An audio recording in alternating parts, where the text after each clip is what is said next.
কিয়ামত পর্যন্ত নবীদের বিরুদ্ধে যারা কথা বলবে। আমি বলছি আমার উত্তরটা তো দিতে। কোন জায়গায় কি বলতে জানি যাই বুকাতে কি লেগে বলে জানি যাই হাত বেয়াদব কম লাগা একদম বাস্ত করে দেবো সব একদম।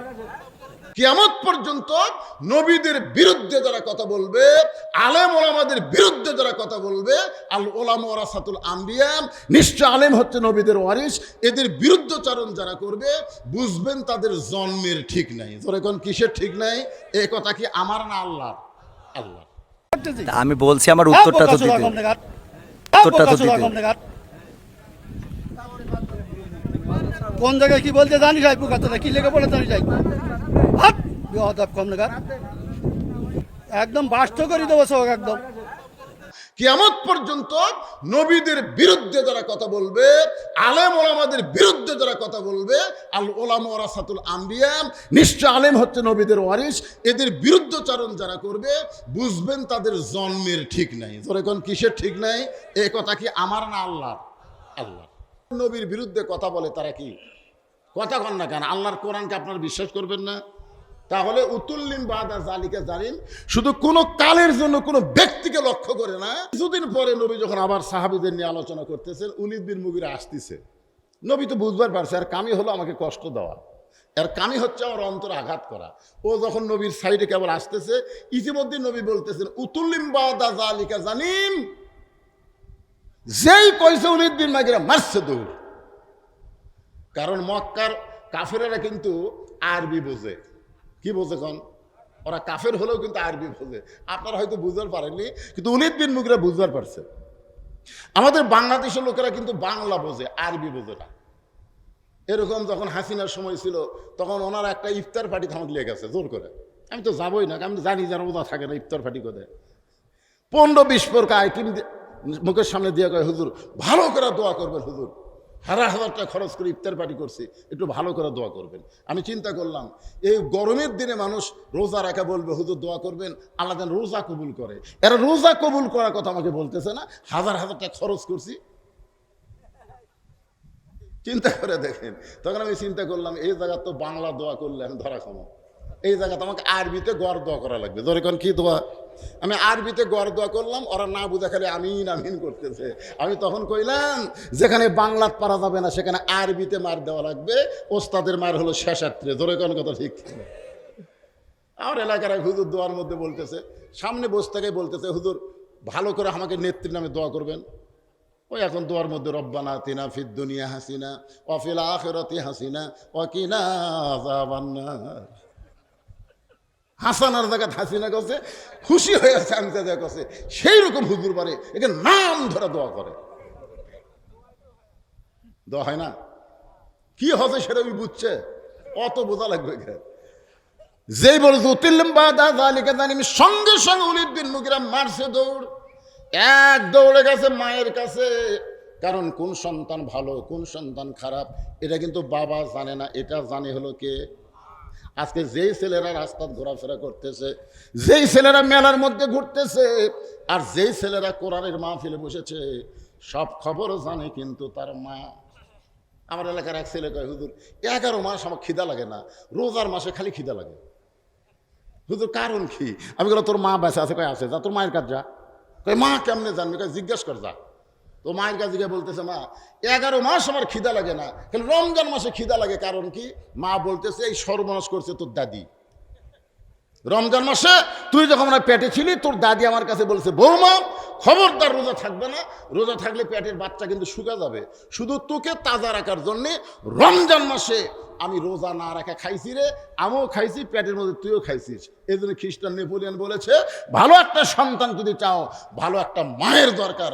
বাপ ভালো হলে সন্তান ভালো হয় না, মাও ভালো হলে সন্তান ভালো হয়। জোরে কোন কথা ঠিক কিনা? যেই মা পেটের মধ্যে বাচ্চা নিয়ে গোটা জোড় মল্লিকা ঘুরিছে, ওই পেটের মধ্যে ঘোরের ব্যারাম পাশে, ওই কোনোদিন কোরআনের মাহফিল বসবে না, এলাম এলাম ঘুরে যাওয়ার সময় পোলা নিয়ে বাড়ির যাবি। জোরে কোন কথা ঠিক কিনা? এরকম আছে না? না, হ্যাঁ। মা যদি ভালো হয় সন্তান আল্লাহর ওলি হয়। বাবা আনন্দে মাতিয়া সাগরে ভাসাইয়া সেই যে চইলা যায় খবর লয় না। মাজন ধরিয়াই উদরে কতই কষ্ট করে, 10 মাস পরে পাই প্রসবের বেদনা। এমন দরদি ভবে কেউ হবে না আমার মা, মা গো। ওলীদ বিন মুগীরা এক দৌড় মায়ের কাছে। মা, মা ঘর থেকে বের হয়ে আসে, কি হয়েছে রে? উতুল্লিম বাদা যালিকা জানিম। যেই কয়েছে উতুল্লিম বাদিকা যালিকা জানিম, সঙ্গে সঙ্গে মা বলতেছে এই গোপন খবর তো কে দিল? সুবহানাল্লাহ বলেন। মা বলতেছে এই তুই যে অবৈধ সন্তান, তুই যে জারজ সন্তান, এইটা আমি ছাড়া কেউ জানে না পৃথিবীর। এই খবর তোকে দিল কে? এই খবর যে তোকে দিছে সে সাধারণ মানুষ না। ওলীদ বিন মুগীরা বলে আমি 2 চোখকে তাকে দেখতে পারি না। বলে তুই দেখতে না পারলে কি হবে? সে সাধারণ মানুষ নয়। সুবহানাল্লাহ বলে। মা, তাহলে তুমি কি বলতেছো? মা বলতেছে এই কথা সত্য, কিন্তু দুনিয়ার কেউ জানে না। সেই মানুষটা কেমনে জানলো?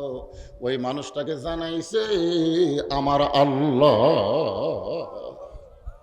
ওলীদ বিন মুগীরার মা বলতেছে তাহলে শোনো, তোমার বাবা ব্যবসার কাজে মাসের পর মাস যখন বাইরে ছিল, ওই সময় আমি যুবতী নারী ছিলাম ঘরে। এখন স্বামী যদি ঘরে না থাকে, আমি আমার মা বোনদের জন্য বলতেছি, মা, স্বামী যে কত বড় ধন, কত বড় রত্ন, এটা ঘরে থাকার সময় আপনারা বুঝতে পারেন না। স্বামী ধন যখন বাইরে যাবে তখন বুঝতে পারবেন। আপনার মাতার ছায়া স্বামীর মতন আপন আর কেউ নাই। আর ফেসবুকে একটা ঘটনা দেখলাম, একটা মেয়ের ইন্টারভিউ নিচ্ছে, নিয়ে বলতেছে ইন্টারভিউতে তোমাকে পাস করা লাগবে। বলে কিভাবে? বলে এখানে কয়েকজনের নাম দিলাম, তোর প্রথম লিখছে বাবা, তারপরে মা, তারপরে সন্তান, তারপরে স্বামী। মেয়েটাকে বলতেছে এই 4 জনের মধ্যে তুমি কার জন্য মৃত্যু পছন্দ করো? জি বলবেন, কার জন্য মৃত্যু পছন্দ করো? আগে কাকে মরলে তোমার জন্য ভালো হয়? এই 4টার মধ্যে একটা মারাই লাগবে। এখন মেয়েটা চিন্তা করতেছে বাপ, মা, সন্তান, স্বামী। তখন বলতেছে মারা যখন লাগবে তাহলে বাপই মরুক আগে, বাপই আগে মরুক। তো যাই হোক, বাপ কাটা দিছে। বাপ তখন কাটা দিছে, স্যার বাপ কাটা দিয়ে বলতেছে এখন 3 জনের মধ্যে কে আগে বললে তোমার ভালো হয়? তোমাকে পরীক্ষা পাস করা লাগবে, না কিন্তু একটা পরীক্ষা। তুমি মনে করো না সত্যি সত্যি মরতেছে তা না। এখন বলো 3 জনের মধ্যে কে মরলে এখন আগে ভালো হয়? তখন বলতেছে তাহলে মাকে বাদ দেন।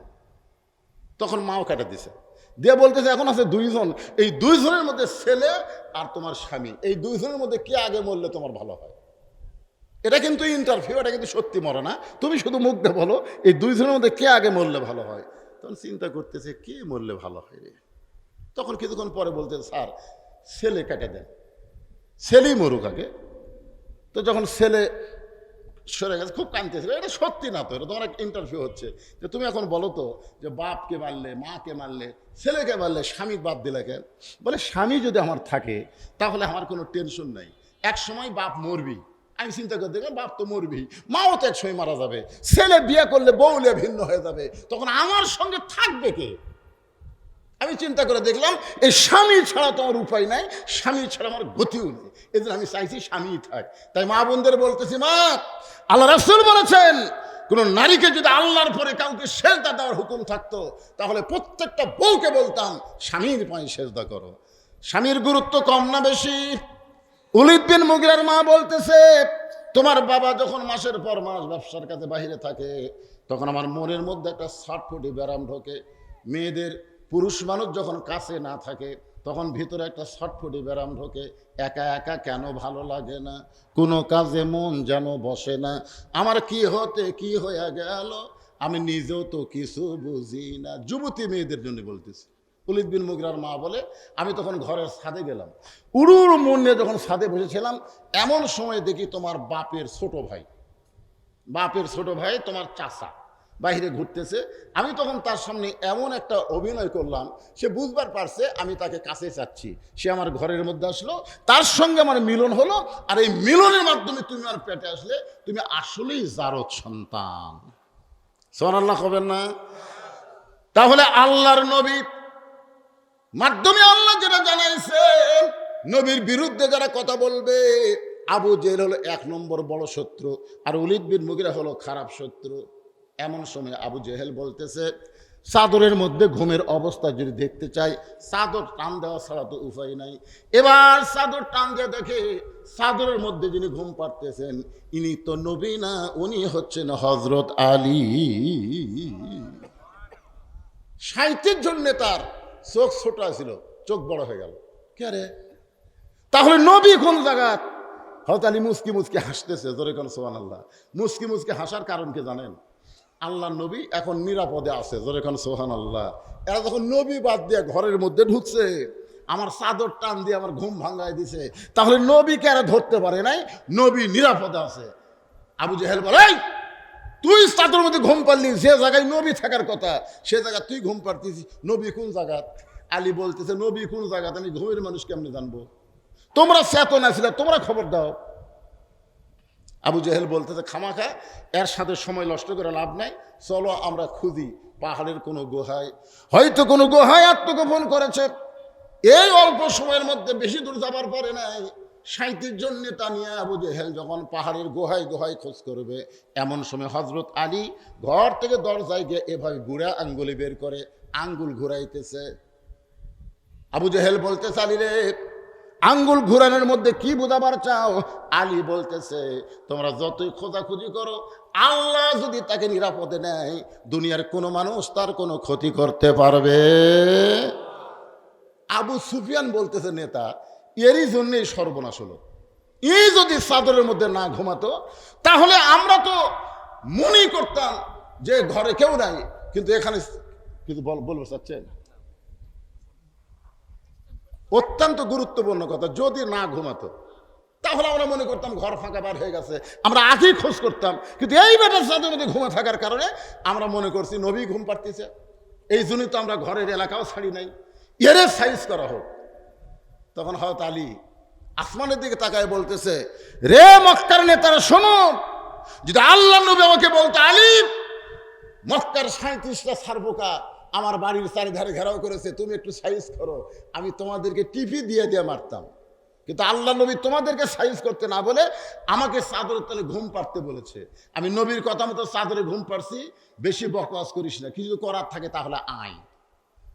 37 জন নেতাকে হযরত আলী যখন ডাকতেছে, এমন সময় আবু জেহেল বলতেছে, ওর সঙ্গে গন্ডগোল করে আমরা জিততে পারবো না, এর সঙ্গে গন্ডগোল করতে পারবো না।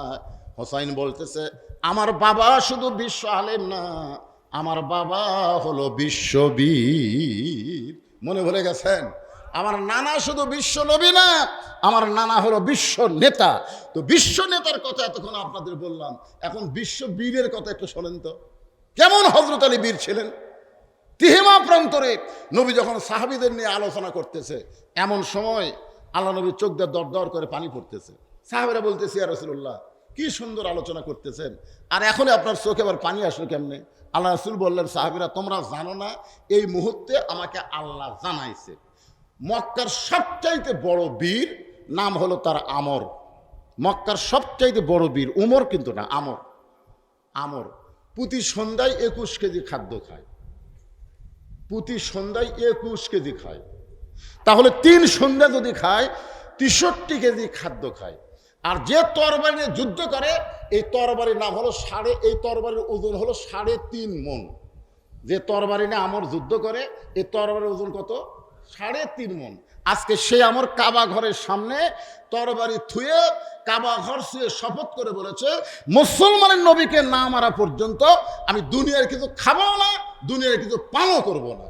আজকে কাবা ঘর থেকে শপথ করে ওই আমর আমি নবীকে হত্যা করার জন্যে মক্কা থেকে রওনা দিয়েছে। এই খবর আল্লাহ আমাকে দেওয়ার কারণে আমার চোখ দিয়ে দর দর করে পানি পড়তেছে।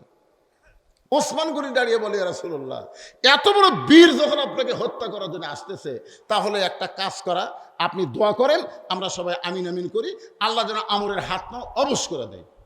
আমর যেন আপনার কাছে আসার আগেই তার হাত পা যদি অবশ হয়ে যায়, তাহলে আপনাকে মারবে ফেলবে।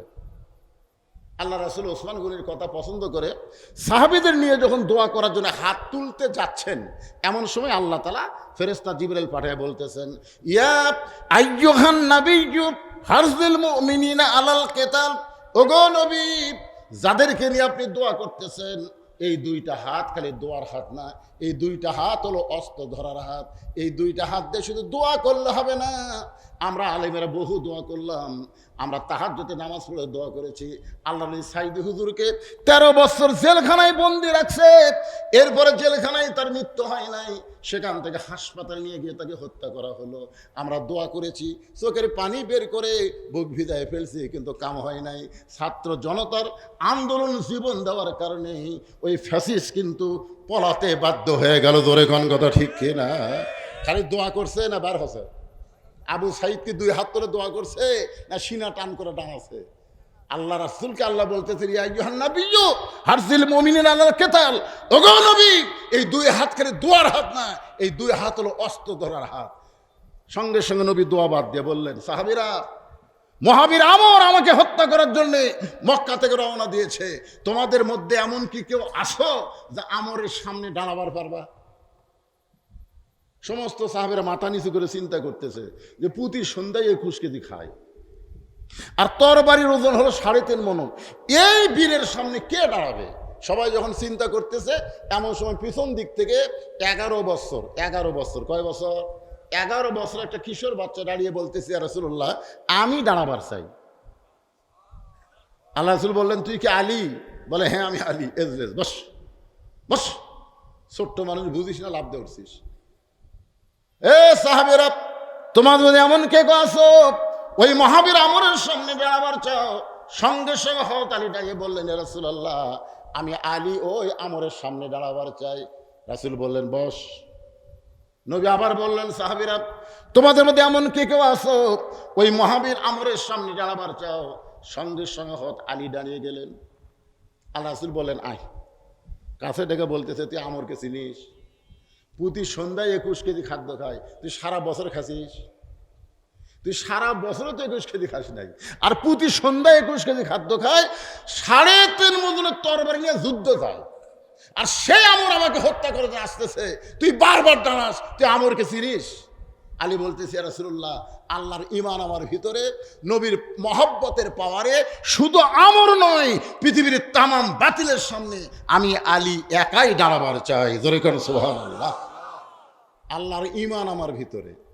আল্লাযী খালাকাল মাউতা ওয়াল হায়াতা, মৃত্যুর হায়াতের মালিককে। জোরে কোন?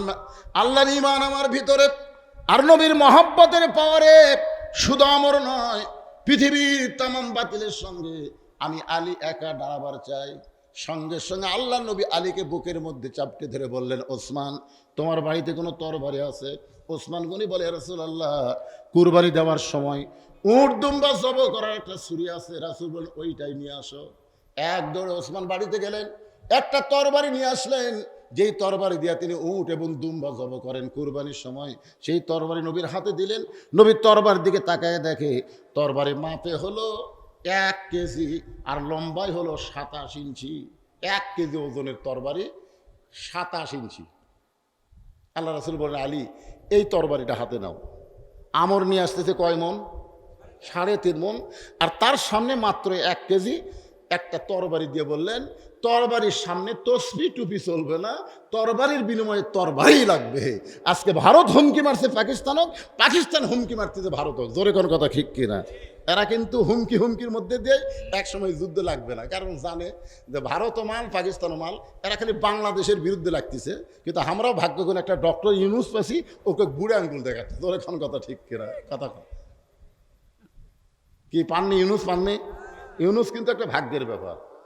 আমি ছোটবেলায় বহু গজল গায়ে ফার্স্ট হয়েছিলাম, তার মধ্যে একটা গজল ছিল, ইউনুস নবীরে খাইল মাছেতে গিলিয়া, ফেরেশতা পাঠাইলেন আল্লাহ ইসমে আজম দিয়া, দমে দমে সে হরদম পড়ে সে ইসমে আজম, মাছেরই উদর হইতে বাঁচাইলা প্রাণ। সবাই বলেন, আল্লাহু আল্লাহু তুমি জাল্লে জালালুহু, শেষ করা তো যাই না গে তোমার গুণগান। আল্লাহু আকবার। একটা মাছ ইউনুস নবীরে খাইছিল, হজম করতে পারে নাই। এখন বাংলাদেশের ক্ষমতার চেয়ারে ইউনুস বসে আছে। ভারত তোমরা যতই চেষ্টা করো, বাংলাদেশে কিছুই করতে পারবে না। জোরে কর কথা ঠিক কিনা? হ্যাঁ, অন্য কেউ যদি ক্ষমতার চেয়ারে যেত, এতদিন ভারত যে কি করতো রে ভাই। কিন্তু ইউনুস তো এই দেখেন, এখন আবার শুনলাম যে উনি নাকি এখানকার ভোট দেওয়ার পরে, সামনে ডিসেম্বরে ভোট দেওয়ার পরেই উনি জাতিসংঘের মহাসচিব হওয়ার পথে আসছে। সোনাল্লাহ কন্যা কেন? আয় আয়, ডোনাল্ড ট্রাম্প পর্যন্ত তার দিকে খাড়া হয়ে সার কয়। আমরা অনেকে তাকে চিনি না, বোঝেন তার মধ্যে কি মাল আছে। গোটা পৃথিবীতে মাত্র 7 জন 3টা শ্রেষ্ঠ পুরস্কার পাচ্ছে, গোটা পৃথিবী শুদ্ধ মাত্র 7 জন, তার মধ্যে ডক্টর ইউনুস একটা। 3টা পুরস্কার লাগাতার পাচ্ছে, শ্রেষ্ঠ পুরস্কার। তার মধ্যে একটা নোবেল পুরস্কার, আমেরিকার অ্যাওয়ার্ড পুরস্কার, এরকম 3টা পুরস্কার। তার মধ্যে কি যোগ্যতা আছে আমরা অনেকেই বুঝতে পারতেছি না। কাতারের লক্ষ লক্ষ কোটি টাকা হাসিনা ঋণ করেছিল, ইউনুস সরকার যাওয়ার আগেই পরিশোধ হয়ে গেছে। সুবহানাল্লাহ কথা কন। আয় আয়, কিন্তু বুড়া মানুষ তো কাম একটু ধীরে ধীরে, বুড়া মানুষের কাজ কি খুব তাড়াতাড়ি হয়? দেখেন 85 বছর বয়স, এই 85 বছরের বুড়া মানুষের কাজ আমরা খালি তাড়াতাড়ি তাড়াতাড়ি হয়।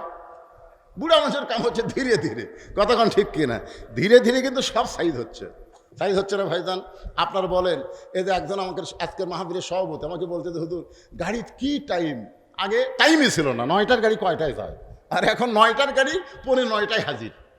এবার ঈদের মধ্যে কোনো যানবাহন নিয়ে মানুষকে ভোগান্তি পোহাতে হয়নি, জোরে কোন কথা ঠিক কিনা? গোটা রমজান মাসে কোনো জিনিসের দাম আমাদের চাহিদার উপরে ছিল না, চাহিদার মধ্যেই সীমিত ছিল, জোরে কোন কথা ঠিক কিনা? হ্যাঁ, আল্লাহর বান্দার একটু মনোযোগ দিয়ে শুনবেন।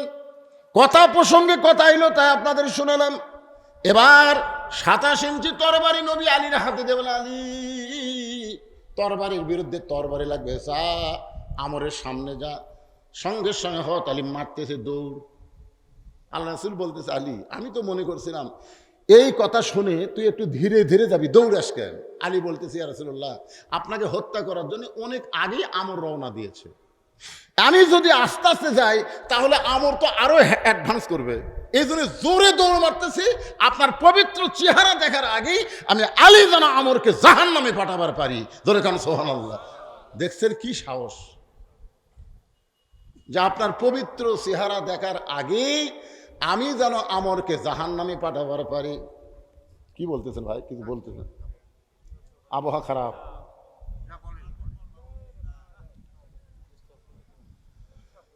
কোনো ডিস্টার্ব না, ওয়াজ হবে, যে কটা কথা ধরছি সহজ করো ভাই। ধরেন বলছি অনেকে বলেছি, এখন তো ওয়াজ খুব একটা চাপ নাই। আগে তো একদিনে নেতাদের 4-5টা মাহফিলে যাওয়া লাগতো, এখন তো সেই সময় নেই, বৈশাখ মাস, এই জন্য ভাইরা বসে বসে শুনতেছে। আর এই গ্রামেরই তো আপনি সন্তান নাকি? আপনার তো যেহেতু আপনাকে আমি মানে সামনাসামনি ওয়াজ শুনি, ওই জন্য বিরক্ত হয়ে আছেন না? না না, আচ্ছা ঠিক আছে, একটু জিকির করেন লা ইলাহা ইল্লাল্লাহ, জোরে লা ইলাহা, লা ইলাহা ইল্লাল্লাহু মুহাম্মাদুর রাসূলুল্লাহ। সকলে বলি সাল্লাল্লাহু আলাইহি ওয়াসাল্লাম। এত জোরে আমর দৌড় মারছে, হযরত আলী দৌড় মারছে, আমরের সামনে চলে গেছে। সুবহানাল্লাহ কোন? 1002 কাফের আমর সামনে, আর 1002 কাফের মিছিল করতেছে। মুসলমানের নবীকে কেউ বাঁচাবার পারবে না, মুসলমানের নবীকে কেউ বাঁচাবার পারবে না। এত বড় বীর তরবারি কান্দে নিয়ে যখন রওনা দিছে, সেই মুসলমান নবীকে আর কে বাঁচাবে? ঠিক সেই মুহূর্তে হযরত আলী আমরের সামনে দাঁড়ায় গেছে। আমর তাকায় মুচকি মুচকি হাসে, কে এটা কে রে? ছোট মানুষ, মাত্র 11 বছর বয়স। কয় বছর বয়স? আর হাতের মধ্যে যেটা আছে, আপনারা গরু জব করে তার নাম কি? ছুরি। আর যেইটাতে চামড়া ছিলেন চাকু। তা আমরের কাছে ওটা একটা চাকুর মতন, ছোট্ট একটা বাচ্চা চাকু নিয়ে সামনে দাঁড়ায় গেছে। আমার হুঙ্কার দেয়, তোর কি বাপ মা নাই? এত বড় বীরের সামনে তো কে পাঠায় দিল রে? তোর কি বাপ মা নাই? এই দুনিয়াতে তোর আপন বলতে কেউ কি নাই? যত বড় বীরের সামনে তোরে পাঠিয়ে দিল। সঙ্গে সঙ্গে হযরত আলী আল্লাহর কোরআন থেকে একটা আয়াত পড়ে ওই চাকুর আগায় একটা ফু দিয়া আমরের সামনে একটা দাগ দিলেন। জোরে কোন সুবহানাল্লাহ। পবিত্র কোরআন শরীফের একটা আয়াত, ওই চাকুর আগার উপর একটা ফুৎকার দিয়া ওই চাকু দিয়ে আমরের সামনে একটা দাগ দিয়ে বললেন, তুই কত বড় বাপের বেটা, আল্লাহর নবী তো দূরের কথা, এই দাগটা ডেঙ্গায় তুই এক ধাপ সামনে যা। জোরে খান সুবহানাল্লাহ। কথাটার দিকে খেয়াল করবেন। তুই কত বড় বাপের বেটা, তুই নবীক মারবি? নবীক তো মারা দূরের কথা, খালি যে দাগটা দিলাম, এই দাগটা ডেঙ্গা তুই এক ধাপ সামনে যা। সঙ্গে সঙ্গে ওই কথার দ্বারা আমরের বুকের মধ্যে এমন একটা ভীতি সঞ্চার হয়েছে। আলীর হাঁককে বলা হয় হায়দারি হাঁক। জোরে কন কি হাঁক? আলী হায়দার। হয়তো আলীর কিন্তু আর একটা নাম ছিল হায়দার। আলীর হাঁককে বলা হয় হায়দারি হাঁক। এত জোর হাঁক মারছে, কাফেরের বেটা, শয়তানের পাঁটা, তুই কত বড় বাপের বেটা, আল্লাহ নবীক মারবি, খালি দাগটা ডেঙ্গা, খালি এক ধাপ সামনে যা। একটা হাঁকে গোটা দেহ থর থর করে কাঁপতেছে। সমস্ত কাফেরা বলে মারেন মারেন। ছোট্ট একটা বাচ্চা কি কয়, আর সেইটা শুনে আপনি কেন ব্রেক করলেন? মারেন মারেন। সবাই যখন মারেন মারেন বলতেছে, এমন সময় আমর 3.5 ওজনের তরবারি ঘাট থেকে নিয়ে আলীকে ভয় দেখানোর জন্য যখন মারছে, ইত্তাকু ফিরাসাতাল মুমিনিনা ফাইন্নাহু ইয়ানজুরু বিনুরিল্লাহ। আলী তাকায় দেখে ওই 3.5 ওজনের তরবারি, ওইটা তরবারি নাই, ওটা আল্লাহ বানায় দিছে কাঠের তক্তা। বারবার নমরুদ বলে, ইব্রাহিম এত বড় আগুনের চুলা বানাইছি, তোমার মতো 1000 ইব্রাহিমকে ফেলে দাও, মাত্র পুড়ে ছাই হয়ে যাবা। তোমাকে মারার জন্য এত বড় চুলা লাগতো না, কিন্তু এমন ভাবে তোমাকে পুড়াবো, পড়া মাত্রই তুমি যেন দুনিয়া থেকে শেষ হয়ে যাও। একটাবার তাকাও, একটাবার তাকাও। কিন্তু আমাদের জাতির পিতা হযরত ইব্রাহিম নমরুদের চুলার দিকে একটাবার তাকায় না। আল্লাহ বলে, ইব্রাহিম একটাবার তাকাও। বারবার যখন তাকাবার বলে তুমি তাকাও। এবার আমাদের জাতির পিতা আল্লাহর কথা মতো তাকায় দেখে আগুনের চুলা নাই, আল্লাহ শান্তির বাগান বানায়া দিছে। বারবার ফেরাউন বলে, মুসা 3 দিকে আমরা সৈন্য সামন্ত ডানায় গেছি, পলানোর কোনো রাস্তা নাই, একটা রাস্তা, সেইটা হলো সাগর। তুমি এখন সাগর ছাড়া তোমার বাঁচার আর কোনো পথ নাই। 3 দিকে আমরা সৈন্য টানিয়ে গেছি অস্ত্র নিয়ে, এখন তুমি কেমনে পলায়ে যাবা? আল্লাহ বলে, মুসা রে, বারবার ফেরাউন তোকে সাগর দেখায়, একটাবার তাকায় দেখো। মুসা নবী তাকায় দেখে হাতের লাঠি লাগাতে ওই সাগর নাই, আল্লাহ 12 লাইন রাস্তা বানায়া দিছে। আল্লাহ যদি সাগরকে রাস্তা বানাবার পারে, আল্লাহ যদি আগুনের চুলাকে শান্তির বাগান বানাবার পারে, তাহলে আল্লাহ তরবারিকেও তক্তা বানাবে। আল্লাহ ইচ্ছা করলে ওই ভারতের অ্যাটম বোমাকে বাংলাদেশের মুসলমানের জন্য মিষ্টি বাঙ্গি তরমুজ বানাবার পারে। জোরে কর কথা, ঠিক কিনা কথা বলেন? এত অস্ত্র এরা বানাচ্ছে, আর মনে করতেছে যে একটা উগ্রপন্থী নেতা মাঝে মধ্যে হুমকি মারে। কিছুদিন আগে থেকে মিঠুন চক্রবর্তীও একটা হুমকি মারছে যে বাংলাদেশকে দখল করতে নাকি 15 মিনিটই লাগবে না। হ্যাঁ, নরেন্দ্র মোদী আর একটা নেতা হয়, শুভেন্দু ওই মাথা এবারে এই দিক দিয়ে ঢুকবে, এই দিক দিয়ে বাড়াবি।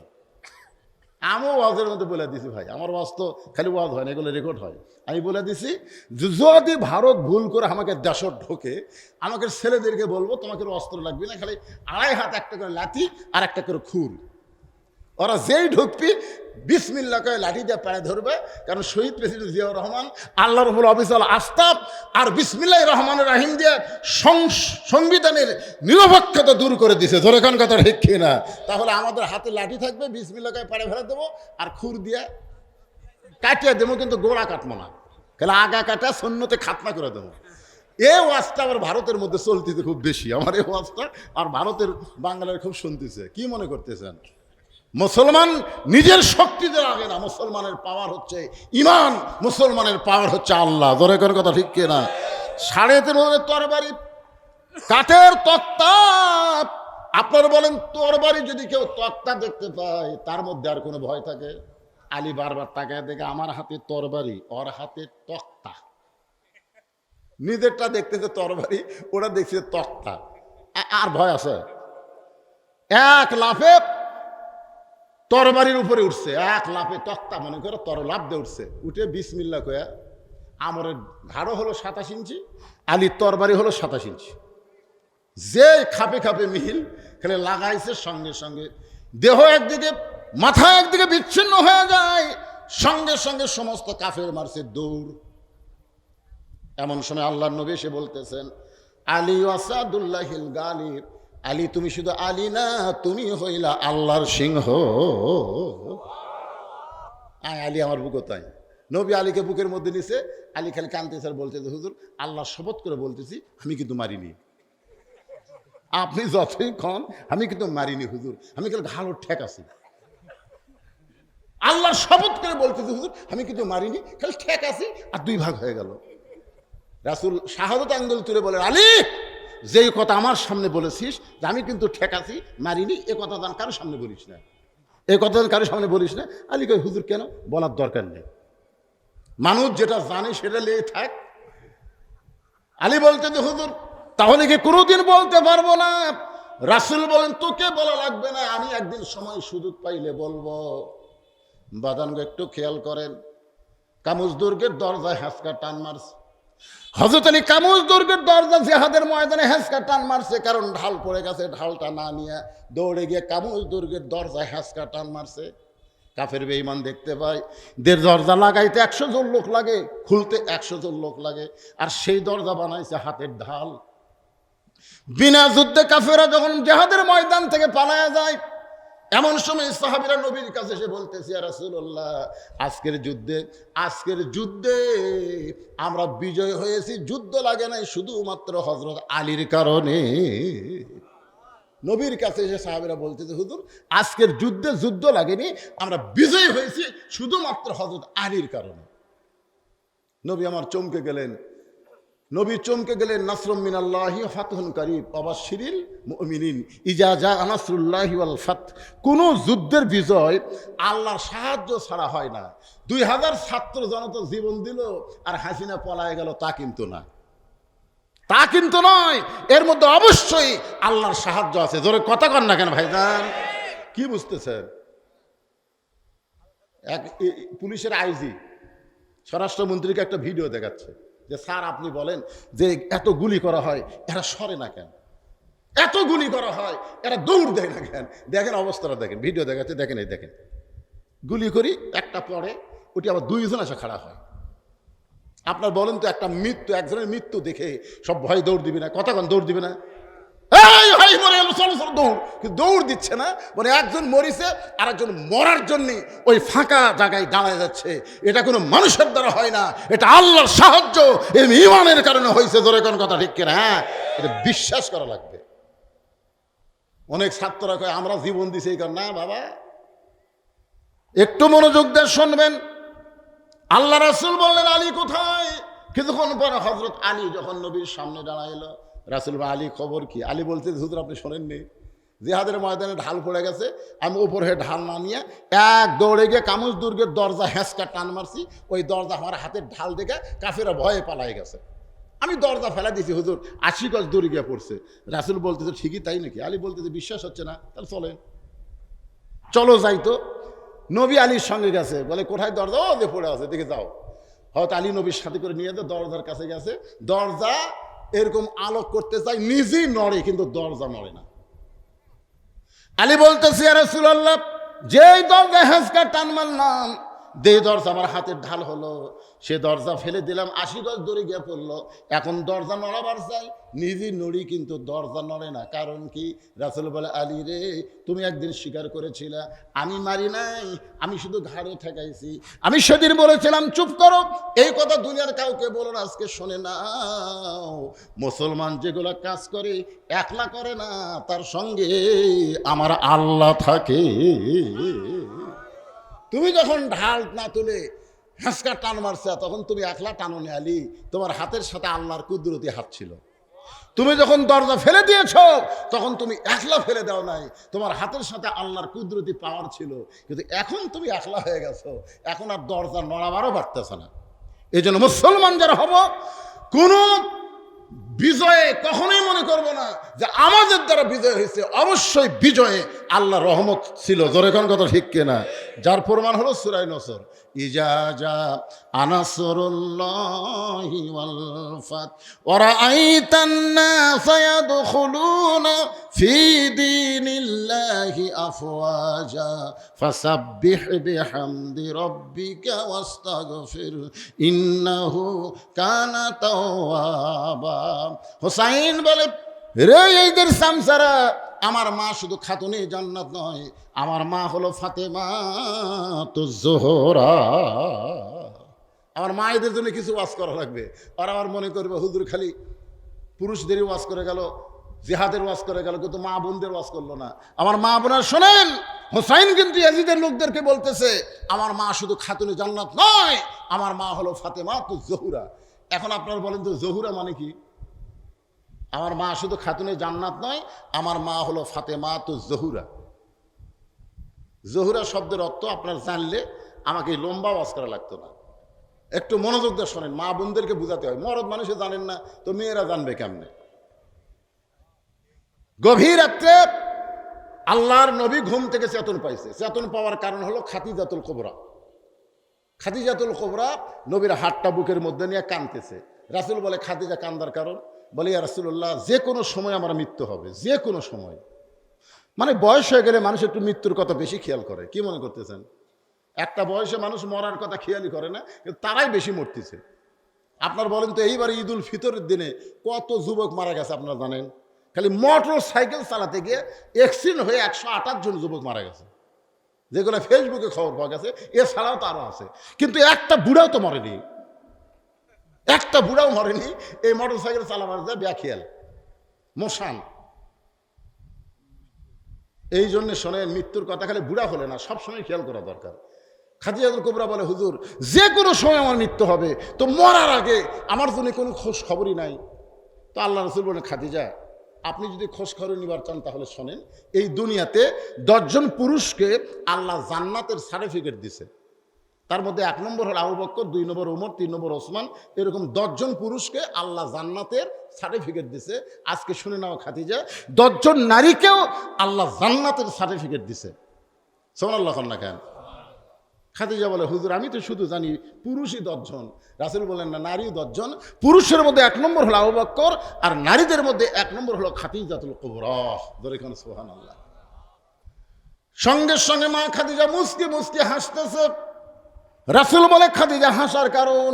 বলে, এতদিন মনে করতাম কোনো খবর নাই, কিন্তু আজকে এমন খবর দিলেন, জান্নাতি নারীদের 1 নম্বর যদি আমি হই, আনন্দে আমার বুকটা ভরে যায়।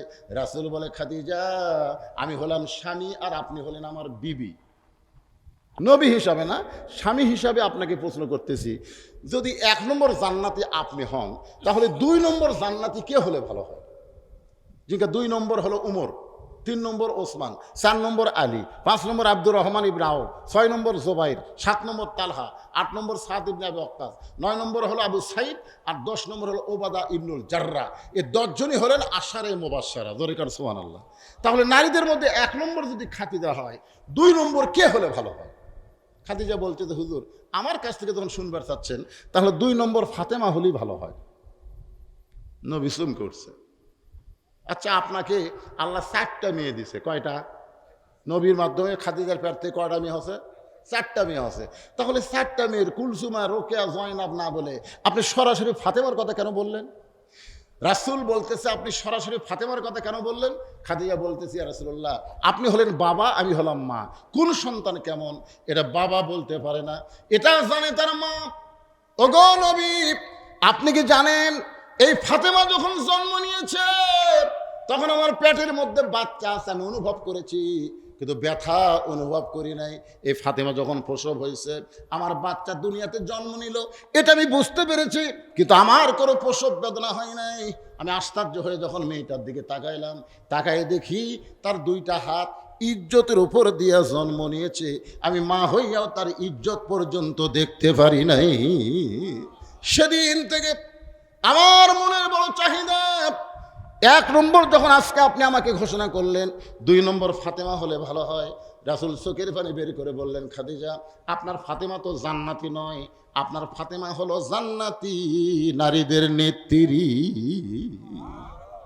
আপনারা তো সুবহানাল্লাহ বললেন, খাদিজার সুবহানাল্লাহ হয় না। রাসূল বলে, খাদিজা আপনার মেয়ে হলো জান্নাতি নারীদের নেত্রী। এটা শোনার পর আপনি খুশি না বেজার? বলে, হুজুর এখনো তো ফাতেমা জানে না। এই আমাদের মধ্যে গল্প হচ্ছে, এটা তো ফাতেমা জানে না। একটা কাম করেন, আমাকে আপনি নেত্রী বানান, আর ফাতেমা 1 নম্বর জান্নাতি থাক। আল্লাহ রাসূল বললেন, আপনি নেত্রী হবেন, ফাতেমা হবে 1 নম্বর। আপনি জানেন না হুজুর, মেয়েদের মধ্যে এই নেতৃত্বের লড়াই খুব বেশি হয়। একটা বাড়িতে দেখবেন বেটার বউ আর শাশুড়ি, এই দুইজনের মধ্যে গন্ডগোল হবে, বেটা আর শ্বশুরের মধ্যে কোনো গন্ডগোল হবে না। আপনার কোনোদিন শোনেন নাই যে জামাই শ্বশুরের যুদ্ধ, কোনোদিনও শুনবেন না। আপনারা শুনবেন বউ শাশুড়ির যুদ্ধ। জোরে কোন কথা ঠিক কিনা? বউ শাশুড়ির যুদ্ধ হবে, জামাই শ্বশুরের যুদ্ধ হবে না। কারণ পুরুষে পুরুষে এত হিংসা নাই যা নারীদের মধ্যে আছে। জোরে কোন কথা ঠিক কিনা? দেখেন কি হিংসা হাসিনার, মিথ্যা একটা দোষ দেয়। এতিমের মাল আত্মসত্ত্বা করেছে 2 কোটি টাকা, এই জন্য বিনা দোষে তাকে জেলের মধ্যে দিল দেশনেত্রী বেগম খালেদা জিয়াকে। জোরে কোন কথা ঠিক কিনা? বিনা দোষ, অথচ টাকা এখনো ব্যাংকে পড়ে আছে। 2 কোটি টাকা এখন 8-9 কোটি টাকা হয়ে গেছে, অথচ বিনা দোষে একটা তার জন্য কত দরখাস্ত করা হয়েছে বিদেশে চিকিৎসার জন্য, দেয়নি। হিংসা যে আমি যদি তাকে ছেড়ে দিই সেটা ভালো হয়, তাহলে একদিন তো সে নেত্রী হবে, আমার অবস্থা কি হবে? আজকে খবর কি বাবা? আল্লাহ রাসূল বললেন, খাদিজা আমি হলাম ঘোষণাকারী, দেওয়ার মালিক হচ্ছে আল্লাহ, দেওয়ার মালিক হচ্ছে আল্লাহ। সঙ্গে সে খাদিজা বলতেছে, ইয়া রাসূলুল্লাহ, তাহলে কোন আমলের কারণে? আমি হলাম 1 নম্বর জান্নাতি, আর ফাতেমা হলো জান্নাতে নেত্রী। যতক্ষণ পর্যন্ত না বলবেন ততক্ষণ আপনার হাত আমি ছাড়বো না। সঙ্গে সঙ্গে রাসূল বলে, খাদিজা আমি বুঝবার পারছি আপনি মনে মনে কষ্ট পাইছেন, তাহলে শোনেন কত বছর বয়সে আপনি ঈমান গ্রহণ করেছেন? খাদিজা বলে, রাসূলুল্লাহ 55 বছর বয়সে ঈমান গ্রহণ করেছি। আল্লাহ নবী বলে, খাদিজা ঈমান গ্রহণ করার আগে আপনি কি ছিলেন? খাদিজা বলতে, হুজুর ঈমান গ্রহণ করার আগে আমি কাফের ছিলাম। রাসূল বলে, তাহলে শোনো খাদিজা, এই দুনিয়াতে যে হায়াত পাইছো তার মধ্যে 55 বছর আপনি কাফের ছিলেন, আর মাত্র কয় বছর আপনি ঈমানদার? এখন আপনি বলেন তো আপনার পেটের মেয়ে ফাতেমা কত বছর কাফের ছিল? খাদিজা বলতেছে, জান্নাতি জান্নাতি। ফাতেমা জন্মসূত্রে জান্নাতি হয়ে জন্মগ্রহণ করেছে। রাসূল বলে, খাদিজা তাহলে আপনি 55 বছর কাফের আর আপনার মেয়ে জন্মসূত্রে জান্নাতি। এখন বলেন তো এই দিক দিয়ে কে জিতে গেল? খাদিজা বলতে যে, হুজুর এখানে তো ফাতেমাই জিতে যায়। তাহলে এখন 2 নম্বর প্রশ্ন শোনেন, আপনার নাকের সাইজ দুনিয়ার কত মানুষ বলতে পারে? আপনার মুখের সাইজ দুনিয়ার কত মানুষ বলতে পারে? আপনার গায়ের রং দুনিয়ার কত পুরুষ বলতে পারে? খাদিজা বলতে যে, হুজুর 40 বছর বয়সে যখন আপনাকে স্বামী হিসাবে গ্রহণ করলাম, ওই সময় মক্কার সবচাইতে ধনবতী রমণী ছিলাম। এই ধনবতী রমণী হওয়ার পিছনে কারণ হলো আমার অনেকগুলো ব্যবসা ছিল। এই ব্যবসা চালাইতে গিয়া হাজার হাজার পুরুষের সঙ্গে আমার লেনদেন হয়েছে। আমার নাকের সাইজ কেমন, আমার গায়ের রং কেমন, আমার দাঁতের সাইজ কেমন, দুনিয়ার বহু পুরুষ বলতে পারে। আল্লাহ নবীর চোখের পানি বের করে বলে, খাদিজা তাহলে দুনিয়ার বহু পুরুষ আপনাকে চিনে, আপনার নাকের সাইজ, মুখের সাইজ, দাঁতের সাইজ বলতে পারে। এখন বলেন তো আপনার পেটের মেয়ে ফাতিমার মুখের সাইজ কেমন, গায়ের রং কেমন, দাঁতের রং কেমন, এটা দুনিয়ার কত পুরুষ বলতে পারে? খাদিজা কান্দের বলে, পর্দানিশী আমার ফাতেমা জন্মসূত্রে পর্দার মধ্যে জন্ম নিয়েছে। রাসূল বলে, খাদিজা আপনি মা হওয়ার কারণে বলতেছেন ফাতেমা পর্দার মধ্যে জন্ম নিয়েছে, আমি বাবা হিসেবে বলতেছি ফাতেমা পর্দার মধ্যে বড় হচ্ছে। আমি নবী হিসাবে বলতেছি ফাতেমা পর্দার ভিতরে দুনিয়া থেকে বিদায় নিবে।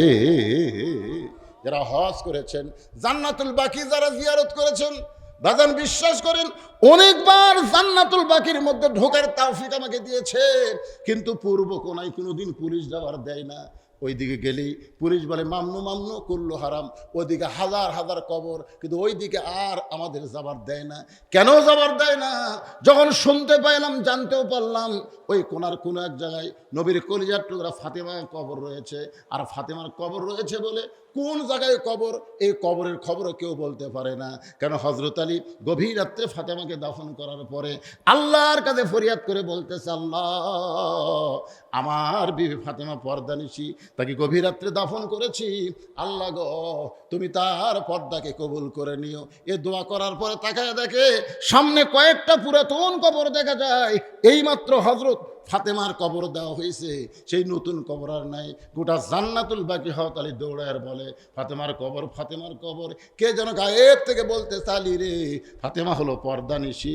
আমি আল্লাহ জহুরা ডিগ্রি দিয়া ফাতেমার কবরটাকে কিয়ামত পর্যন্ত পর্দা করে দিয়েছি। আমার মা বোনদের জন্য বলবো, এই জহুরা মানে কি এটা অবশ্যই আপনাদের বলে দিব মা, কারণ পর্দা যদি না মানেন একটা ইবাদত আল্লাহ কবুল করবে না। জোরে কোন ঠিক? আমার মা বোনদের পর্দা আর পুরুষের হলো 1 নম্বর নামাজ। নামাজ যদি না পড়েন যতই ওয়াজ শোনেন কোনো কাজ হবে না। এজন্য আমাকে ঘড়ির দিকে তাকায় ওয়াজ করতে হচ্ছে, কারণ আমাকে বলা হচ্ছে হুজুর বেশি রাত কাজকাম শুরু হয়ে গেছে। আপনাদের এলাকায় কাজকাম শুরু হয়নি? পুরা দমে কাজকাম শুরু হয়েছে, এজন্য বেশি রাত ওয়াজ হবে না, রাত 12টা পর্যন্ত ওয়াজ হবে। এখন ঘড়ির দিকে তাকায় দেখি 11:15 বাজে গেছে। এই পাশেই গোরস্থান লেগেছে, গোরস্থানে উন্নয়ন কল্পে মাহফিল। আপনারা কবরের মধ্যে থাকবেন, একটা গান আছে, গান না গজল, কিন্তু যেদিন ডাক পড়িবে কবর মাঝে যাইতে, জোগাড় কিছু করছো বন্ধু তার মাঝে। একবারে মুরব্বীরা উঠলেন কেন বাজান?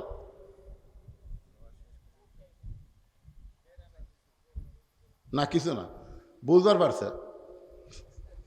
দেওয়া লাগবে না তো, সবাইকে দেওয়া লাগবে। তাই আপনি 10 কোটি 20 কোটি টাকার একটা বাড়ি আপনি একলাই করেন, আপনি কোনোদিন বলছেন যে ভাইরে আমার বাড়ি করা লাগবে, তোরা একটু দান সদ্গা কর? কেউ বলছেন কোনদিন?